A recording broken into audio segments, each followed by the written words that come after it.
আর পাঁচটা জীবজন্তুর তুলনায় বাঘেদের যৌন মিলনের পদ্ধতিটা সম্পূর্ণ আলাদা। জঙ্গলের নিয়মই হলো জো জিতা ওই সিকেন্দার, অর্থাৎ জোর যার মুলুক তার। যৌন মিলনের ক্ষেত্রেও বাঘেদের রীতিমতো যুদ্ধ করতে হয়। মিলনের সময় হলেই পুরুষ বাঘ সঙ্গিনীর সন্ধানে বেরিয়ে পড়ে। তবে সঙ্গিনীর দেখা মিললেই যে তার সঙ্গে মিলন হবে এমন কোনো গ্যারান্টি নেই। এমনিতেই বাঘের তুলনায় বাঘিনীর সংখ্যা একটু কমই হয়। বাঘিনীকে পাওয়ার জন্য একাধিক দাবিদার থাকে। কে আগে বাঘিনীর সঙ্গে যৌন মিলন করবে তা নিয়ে চলে কম্পিটিশান।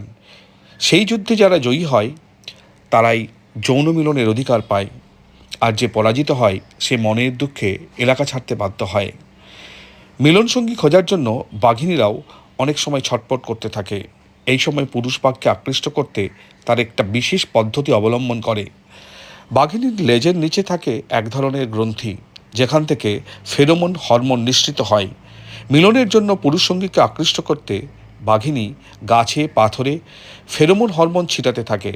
তার গন্ধ শুকে পুরুষ বাঘ বুঝে যায় মিলনের জন্য কোনো বাঘিনী আশপাশেই উদ্গ্রীব হয়ে রয়েছে। যৌন মিলনের সময় বাঘিনীরাই সবসময় ডোমিনেট করতে থাকে। বাঘের যৌন মিলন চলে একটানা 7 দিন। দিনে অন্তত 40 থেকে 50 বার তারা সঙ্গম করে। মিলন পর্ব শেষ হলেই তাদের বিচ্ছেদ হয়ে যায়। তখন সিঙ্গেল মাদার হিসাবেই সন্তানের জন্ম দেয় বাঘিনী।